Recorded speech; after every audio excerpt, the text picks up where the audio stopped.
Мен Шабданова Гүлай Токтосуновна, Оша буласынын Өзгөн районунан болом. Буга чейин квартирада жүрдүк. Квартирада жүрүп көп болду. Келечек корпоративин мен агаман уктум. Биз Москвада болчу элек, агамдан уктум, анан келип консультация алып кеттим. Элдин сөзү бар экен, элдин сөзүн угунум. Мен октябрда келдим, кайра январдын 25-те келип очередке туруп кеттим. Буюрса ошо 3,5 ай дегенде Арген кабар берди, үй издей бериңизге деп. Кезеңиз 3,5 айда жетти. 3,5 айда айтты да, 71-чи болуп калыпсыз сиз, биз сурадык ал жактан. Очередиңиз неме болуп калды, жакындап калды, үй издей бересиз деди. Мен Москвада болчумун.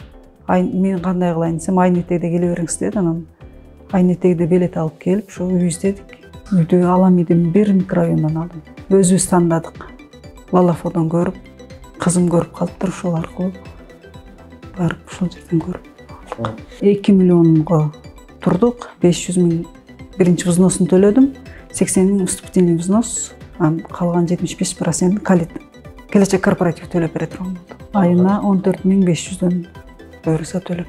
Документти өзүбүзгө оформление кылды, ал госреестрде калат экен. Анан залог катары калат экен ал. Качан биз үйдү төлөп кутулганда биз өзүбүз алабыз. Копиясы ооба менин наамымда болду. Мен өзүм өткөрдү. Оформление болду. 100% ишенсе болду. Эми келечек корпоративине 100% ишенсе болот. Биз алдык мына.